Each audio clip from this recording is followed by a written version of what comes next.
Quais são os 5 pontos? As 5 coroas, gente. As 5 coroas, né? As 5 coroas que são as recompensas encorajadoras prometidas por Deus. Que você vai encontrar a coroa da vida, a coroa da justiça, a coroa da alegria, a coroa incorruptível e a coroa da glória. Já falamos sobre 4 dessas coroas e não vou falar sobre a 5ª hoje, porque voltamos semana passada, que foi no bairro do Maracujá, devido ao evento que teve na vila aqui, e a gente voltou a enfatizar um pouco mais sobre a coroa a coroa da justiça, que São Paulo disse que o Senhor daria a ele naquele dia, e não somente a ele, mas a quem mais? A todos quantos amam a sua vinda. E por isso a gente voltou a tocar um pouco sobre os que amam a vinda do Senhor.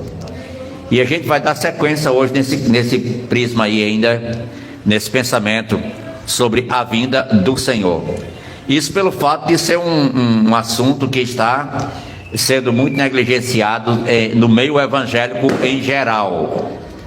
Poucas igrejas falam sobre a vinda do Senhor, especificamente sobre o arrebatamento da igreja. Poucos pregadores estão falando sobre esse assunto, mas já estava escrito lá também, em 2ª carta de Pedro, que vai ser negligenciado esse tema no final dos tempos.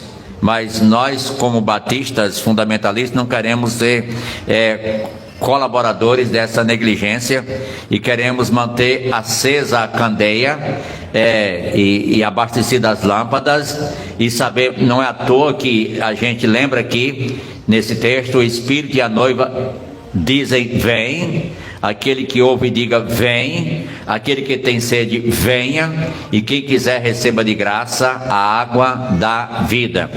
É bom lembrar que, como batistas fundamentalistas, esse é um dos pilares do fundamentalismo. O fundamentalismo, ele se apoia em 5 pilares: a inspiração das Sagradas Escrituras.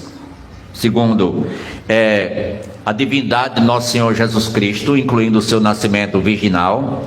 Terceiro, a sua morte substitutiva pela humanidade inteira. Quarto, a sua ressurreição corpórea. E quinto, a sua segunda vinda iminente, pré-milenial e pré-tribulacional. Então, temos que lembrar que nós cremos nessa realidade bíblica, e que foi lida hoje aqui pelo irmão Francinaldo em Tiago 5, e é dito que a vinda do Senhor está próxima, e nós que já faz 2000 anos que foi dito isto, então não devemos negligenciar. Significa que está mais próximo ainda, se há 2000 anos estava próximo, está mais próximo ainda. Ele não veio ainda, mesmo que alguns segmentos acreditam que já, mas balela, não aconteceu ainda. Cristo virá, sim. Deixa aberto aí no capítulo número 5 de Tiago e vamos em frente, Tiago 5. Eu vou só trocar aqui um dispositivozinho aqui, para poder manter esse outro microfone mais distante. Chega.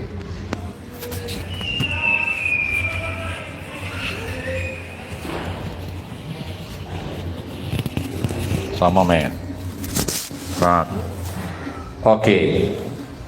Capítulo número 5, verso 7. Foi lido até o verso 11. E sede, pois, irmãos, pacientes. Até quando? Até a vinda do Senhor. Qual o exemplo que é dado?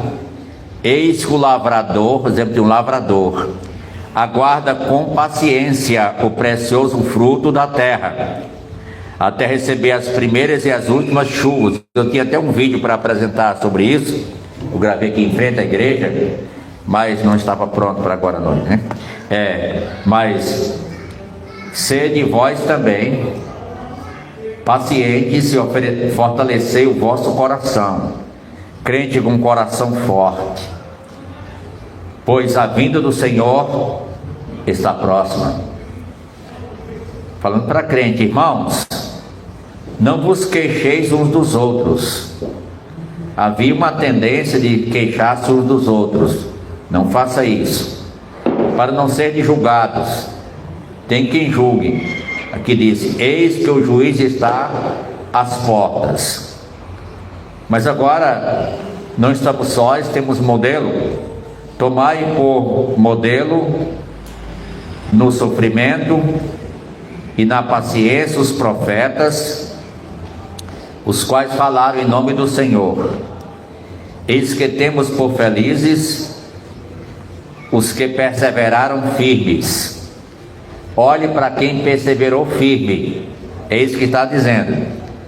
Tendes ouvido da paciência de Jó, e viste que fim o Senhor te deu, porque o Senhor é cheio de eterna misericórdia e compassivo. Uma mãe estava chamando a criança: venha se aprontar, já vou. E na terceira vez: venha. E o menino disse: tem paciência, mãe. Ela disse: a de Jó, só se for. Era juntos quando era pequeno. A de Jó, só se for, né? Mas na realidade, Jó é o modelo de paciência. Nós, trabalhando nesse tema de recompensas encorajadoras, então a gente focaliza hoje sobre os que amam a volta de Jesus e o que ela produz em nós. O que a expectativa na volta de Jesus deve produzir em nós. E dentro desse texto eu vou destacar aqui 8 coisas que a vinda do Senhor Jesus deve produzir na nossa vida. 8 coisas. Você viu aí, eu fiz questão de passar os versículos, e você viu aí paciência, fortalecimento, reflexão e esperança, conscientização, alegria na provação, buscar olhar os modelos, profetas e personagens da história bíblica, certeza e saber que há recompensa naquilo que fazemos para Deus, e sobretudo também, por último, entrega no sentido de os relacionamentos interpessoais não venham sucumbir por, vamos dizer assim, desgovernar o nosso emocional, comportamento, maneira de falar e de agir, e então ficar queixando-se, falando mal uns dos outros. E diz: se tem alguma coisa, entrega ao Senhor. Se alguém lhe ofende, se alguém atingiu você, tem um reto juiz que vai cuidar disso. Tem um reto juiz que cuida disso. E a gente está dentro das recompensas encorajadoras, e eu vejo isso muito claro aqui dentro. A gente vai chegar lá, muito claro aqui dentro. Primeiramente, quando se trata sobre a paciência, o verso 7. Verso 7: sede, pois, irmãos, pacientes. Sede pacientes. Isso é até a vinda do Senhor. Cadê irmão Gerson? Está lá na portaria, minha irmã Maria está aqui, né? O Oliveira prega sobre isso, né? O Oliveira? O Oliveira vai pregar sobre paciência. É um boneco, né? Pregando sobre paciência. É muito engraçado ele pregando sobre paciência, mas não vou entrar em detalhe. Mas aqui está dizendo que a gente deve ser paciente sobre a volta de Jesus. Olha, se alguém perdeu a paciência, não acredita mais na volta de Jesus. Se alguém não tiver paciência, não vai esperar a volta de Jesus.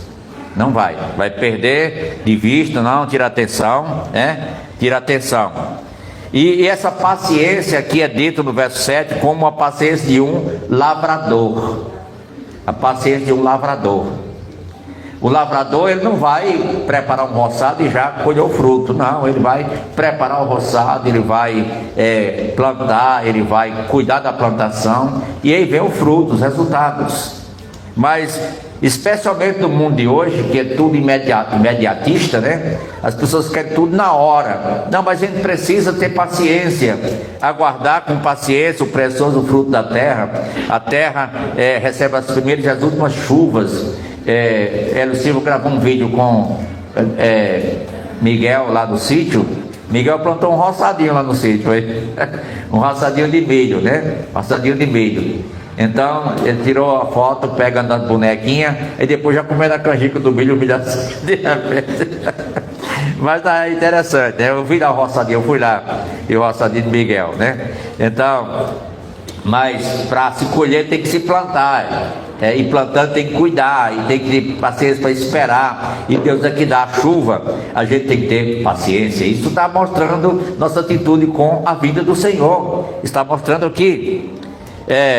Segundo lugar, a segunda coisa que deve produzir em nós, não só paciência, mas a esperança. Esperança, e essa esperança que fortalece o coração.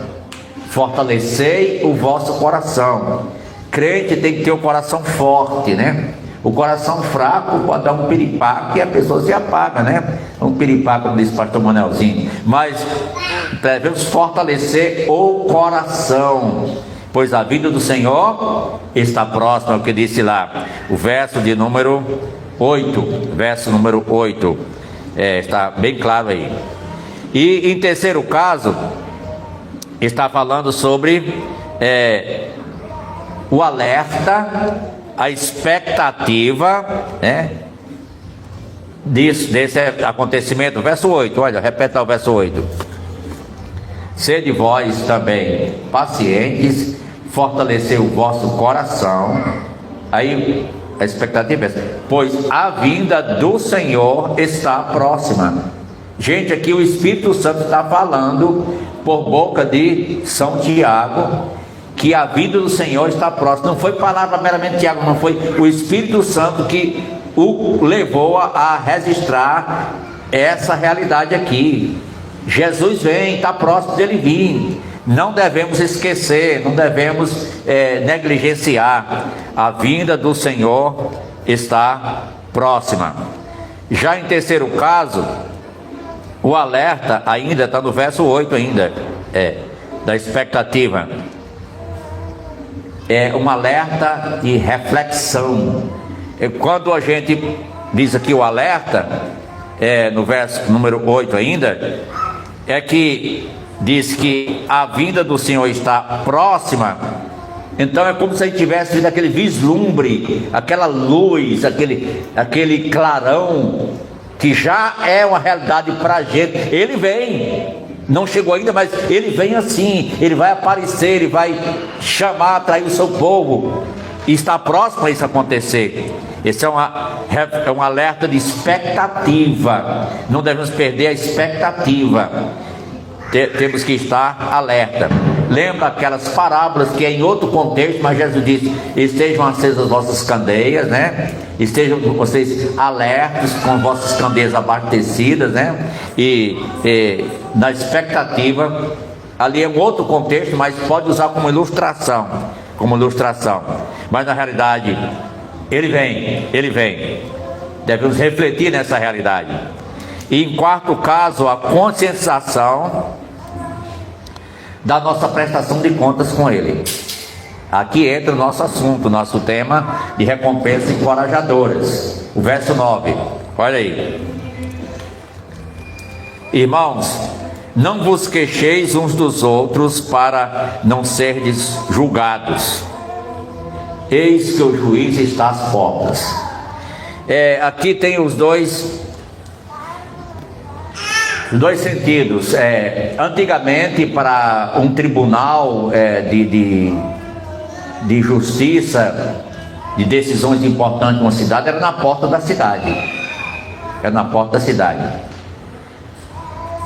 Pode olhar por esse prisma também, mas aqui está falando que ele está às portas, que ele está chegando, já vem aí, e ele é o juiz, e isso aqui, como eu disse, vai bolir nos relacionamentos interpessoais, que há uma tendência de pessoas se queixar de outra pessoa, está mal, em vez de se cuidar, vai culpar alguém, vai procurar quem é o culpado, vai estar errado, vai apontar que o erro foi por causa de alguém. Não, mas aqui diz, não faça isso, não faça isso.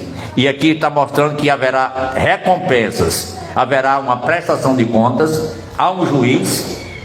Agora, o clima vai ser não de julgamento, de juízo final, mas, como a gente diz, aquele tribunal de Cristo, de prestação de contas para as recompensas. E até nisso vai haver exatamente a consideração da parte de Deus, para recompensar aqueles que souberam se portar em situações delicadas e difíceis nos relacionamentos, igreja e pessoas, entre irmãos e assim por diante. De outro lado, no quinta coisa que essa vinda produz, está no verso número 11, verso 11. Eis que temos por felizes os que perseveraram firmes. Tendes ouvido a paciência de Jó, e viste o fim que o Senhor lhe deu, porque o Senhor é cheio de eterna misericórdia e compassivo. Então está mostrando aqui o que? Alegria na provação. Parece ter nada a ver, mas aí está falando. Eis que temos por felizes, essa palavra felizes, ela está cheia carregada de alegria, irmãos, carregada de felicidade, carregada de realizações. Jó foi feliz, os profetas foram felizes, Abraão foi feliz por confiar em Deus. E Jesus no Sermão do Monte fala sobre essas bem-aventuranças, que é feliz, bem-aventurança. O Salmo primeiro fala sobre ser feliz, que é ser bem-aventurado. Então, eis que temos por felizes, e aqui fala exatamente felicidade nas provações, porque é o tema do livro de Tiago, é a fé prática. E ele começa lá dizendo: irmãos, tende por motivo de toda alegria o passardes por várias provações, sabendo que a provação da vossa fé, uma vez confirmada, produz perseverança, e a coroa da vida, que é uma recompensa. E 1:12 Tiago: bem-aventurado o homem que suporta com perseverança a aprovação, porque depois de ter sido aprovado, o que acontece? Receberá a coroa da vida, a qual o Senhor prometeu aos que o amam. Então, está falando sim de felicidade, que é anexado com alegria. Em sexto caso, nós temos também uma referência a buscar, um modelo a se espelhar. E aqui no verso número 11 falou de Jó, o exemplo de Jó. E já tinha falado dos profetas, mas aqui falou de Jó, a referência de Jó. Então aqui, vamos dizer assim, companheiros nas lutas, ou não estamos sós. Isso no contexto também de Hebreus 11. O que é Hebreus 11? É a galeria da fé. E a galeria da fé está mostrando encorajamento para o crente prosseguir. Então é companheirismo nesse sentido. E aqui está mostrando, olhe para Jó, tenha como referência, olhe para os profetas, mas os profetas também, que falaram em nome do Senhor. Então uma referência a se espelhar nela, a se contar, buscar como sendo encorajadora para a gente. Nós não estamos sós. Aqui eu entro para outro detalhe: a importância dos cultos e da igreja. A importância da igreja, porque você desanima. Você na igreja você está encorajado uns com os outros. A gente se encoraja até em ler sobre os profetas, ler sobre Jó, ler sobre os patriarcas. É altamente encorajador. E aqui convivendo com os irmãos, vendo a influência dos irmãos firmes, com coração fortalecido, ativos, orando, testemunhando, aconselhando, louvando a Deus. Então isso é altamente encorajador. Nós não estamos sós, nós precisamos dos outros da igreja, nós precisamos até de referências do passado, do Velho Testamento e do Novo, de referências que já estiveram no nosso meio aqui, que já morreram, pessoas que foram fiéis ao Senhor, que já partiram, mas deixaram o seu legado aqui para a gente olhar, se espelhar e poder ser fiel ao Senhor Jesus.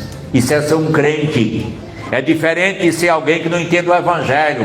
Vai olhar uma pessoa que é fiel do passado, por exemplo, Paulo, Pedro ou João, que é o São João, ou Maria. Aí, Santa Maria, Mãe de Deus, não é isso não. Olhe para ela como um exemplo de fidelidade, não como objeto de adoração. Olhe para São João como um homem que foi fiel para pregar a palavra, o arrependimento de pecados e anunciar o Reino de Deus e apresentar a Jesus. Não alguém que vai meramente dar pamonha e milho assado e batata para dar buchinchado. Ô, peraí, isso aqui não.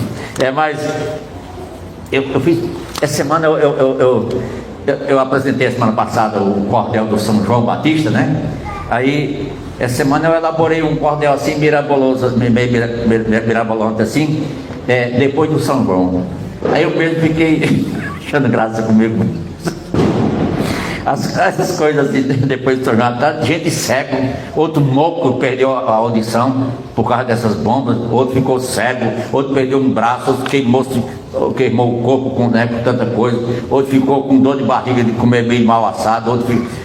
Podia saber, né? As calçadas todas manchadas. Eu sei que ajudou também com a muriçoca que está grande, daí a fumaça também combate a muriçoca, mas não compensa não. Beleza, mas os cachorros desaparecem, alguém procura. Meu cachorro sumiu com medo do foguetão, né? Lá vai, tanta coisa que até depois de São João. Bem, mas isso aí é outro assunto. Nós vamos voltar para cá. Nós temos bons referenciais. São João foi uma referência positiva, São Pedro também foi, né? E assim por diante. E um sétimo pilar aí, uma sétima coisa que deve inspirar em nós a vinda do Senhor Jesus, é a certeza de colher os frutos.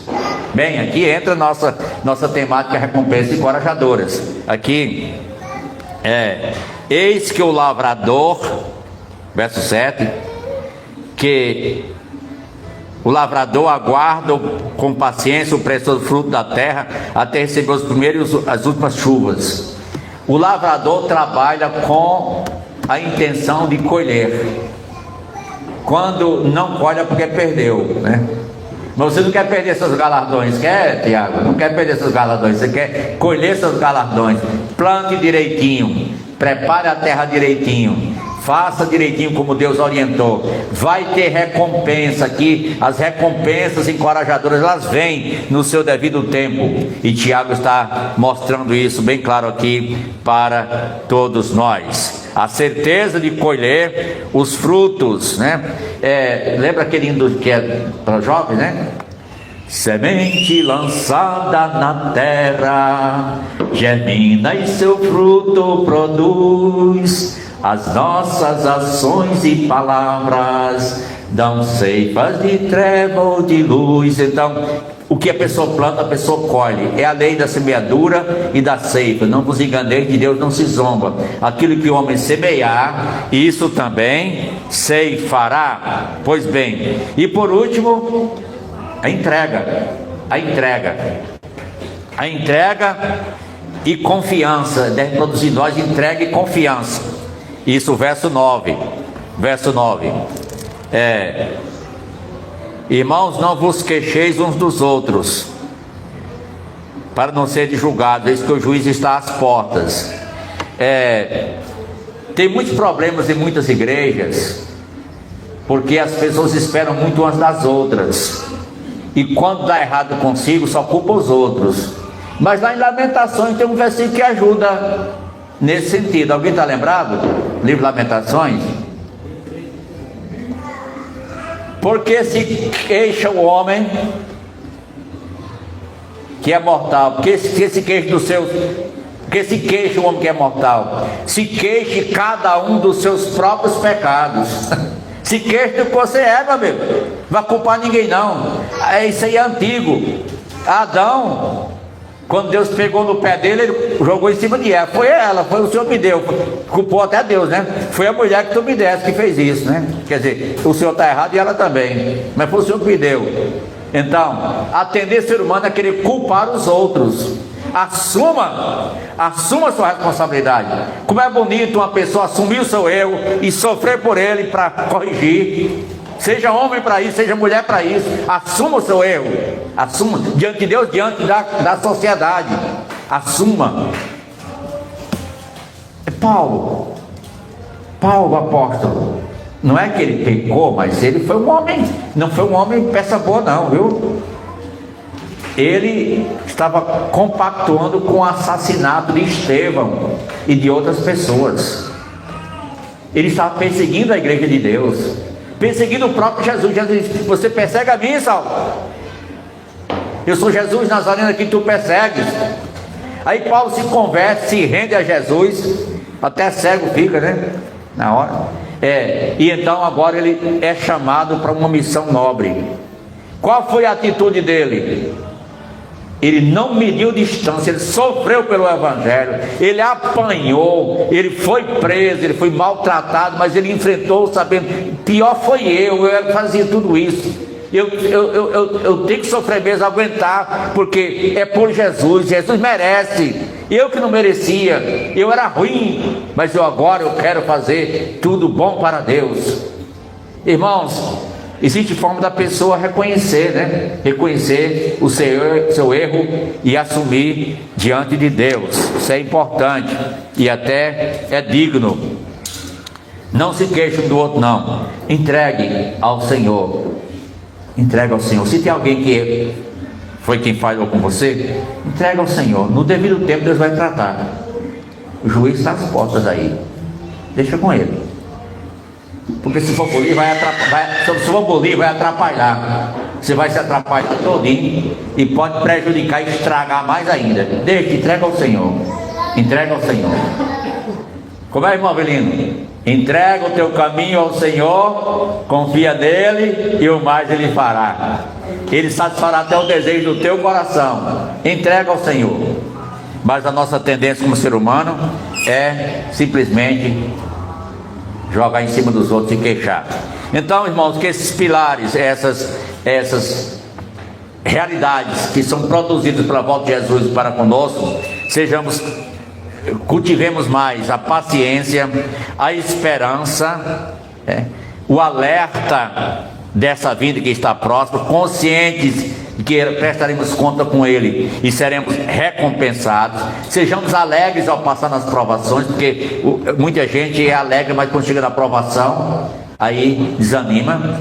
Mas eu disse hoje de manhã que eu vi uma pessoa mandou uma casinha bem bonitinha, aí lá naquela casinha tinha um versículo: nunca diga que você não pode nada, mas diga, tudo posso naquele que me fortalece. É um texto bonito, uma frase bonita, mas infelizmente ela é colocada num contexto não bom. Quando alguém coloca essa frase só para eu quero ser próspero, eu quero ser alguém que eu sou caro, eu sou tal, aí é para outra dimensão.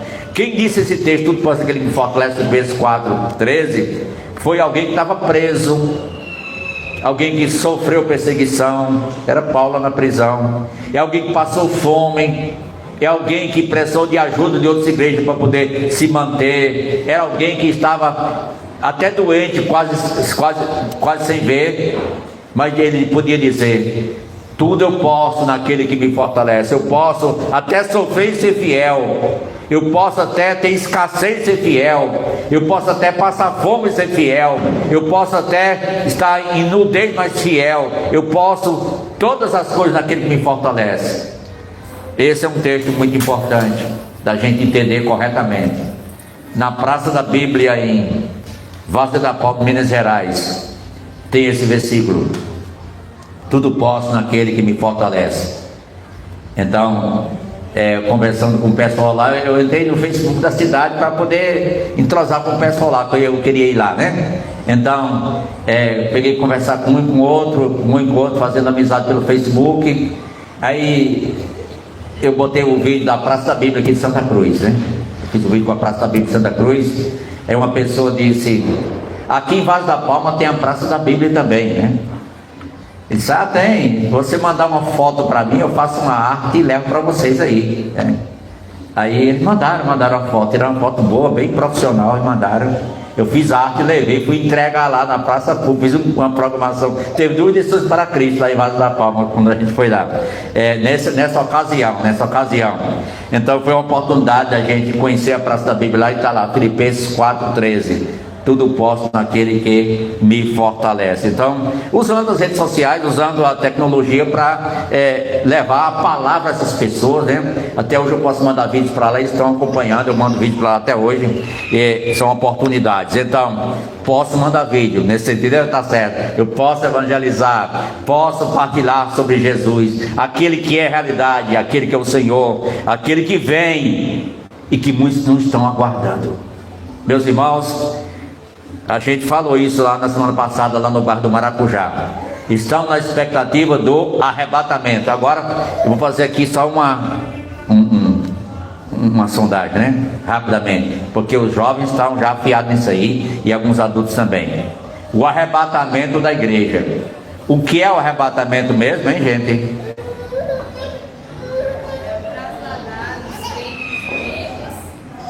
O trasladar dos crentes vivos. Well, ela dizer lá, tá bem alto. Ela diz que é o trasladar dos crentes vivos, sem que passem pela morte física, não abrir e fechar de olhos. Parabéns, Anselmo. O arrebatamento da igreja é o trasladar dos crentes vivos, sem que passem pela morte física, num abrir e fechar de olhos. Essa é a definição que eu gostei do Dr. Thomas Ice, do Centro de Pesquisas Pré-Tribulacionistas dos Estados Unidos. Ele é um célebre expositor de escatologia, e eu gostei dessa definição, porque lá em 1 Coríntios diz que é assim, diz: eis que vos digo um mistério, nem todos dormiremos, mas transformados seremos todos, no momento, no abrir e fechar de olhos, ao ressoar da última trombeta. A trombeta soará, os mortos ressuscitarão incorruptíveis, e nós seremos transformados. Isso é o arrebatamento da igreja. E era para a igreja de Corinto que Paulo estava esclarecendo. Para Tessalônica também ele disse a mesma coisa, mostrando que vocês não sejam ignorantes quanto a isso não, os que morreram não, porque haverá a ressurreição dos que já morreram e o arrebatamento dos vivos. Então, nem todo mundo vai morrer, sabia disso? Nem todo crente vai morrer. Isso é, por exemplo, se Cristo voltasse hoje à noite, os crentes aqui iriam desaparecer, ia subir com ele, ninguém ia ser sepultado não, o cemitério não teria essa chance, as funerárias não teriam esse prazer não, de ganhar dinheiro em cima disso aí não, mas na realidade todos seriam transformados gloriosamente para estar com o Senhor, amém? E aqueles que já partiram virão um dia e receberão seus corpos. E naquele dia vai ser o dia de Cristo, onde haverá as recompensas, os galardões, as coroas. Vai ser naquele dia. Naquele tempo é o tempo do ajuste, o tribunal de Cristo para as recompensas. Eu falei semana passada que estou preparando, eu quero fazer o máximo, eu não sei quanto eu vou preparar. Eu quero colocar uma arte poética em cada túmulo dos irmãos que já estão sepultados aqui em Santa Cruz, né? Agora eu vou dar preferência a quem procurar. Eu quero botar porque eu quero fazer a arte e quero colocar lá um adesivo com o nome da pessoa e com a poesia referente à vida daquela pessoa, resumido, é claro. E se for, talvez até seja em acróstico, para ficar mais resumido ainda, um acróstico com o nome da pessoa. pessoa, um quádruplo assim, para poder deixar a lembrança e ficar o QR Code para a pessoa colocar o celular e escutar exatamente a mensagem que vai estar gravada no YouTube, né? Mas é um trabalho evangelístico, é um trabalho digital também, é um trabalho poético, é um trabalho de pregação da palavra que precisa a gente se empenhar, né? Empenhar para poder realizar. Mas hoje, se Cristo voltasse, você está pronto? Se ele tocasse a trombeta hoje à noite, né? Você está pronto? Aí você pergunta, o que é, pastor, que precisa para a pessoa estar pronto para subir com Jesus? É o mesmo que precisa para ir para o céu, para ser crente. Todo mundo que é crente vai subir naquele dia, não fica nenhum. Vai subir, todos os crentes irão subir. Agora, só os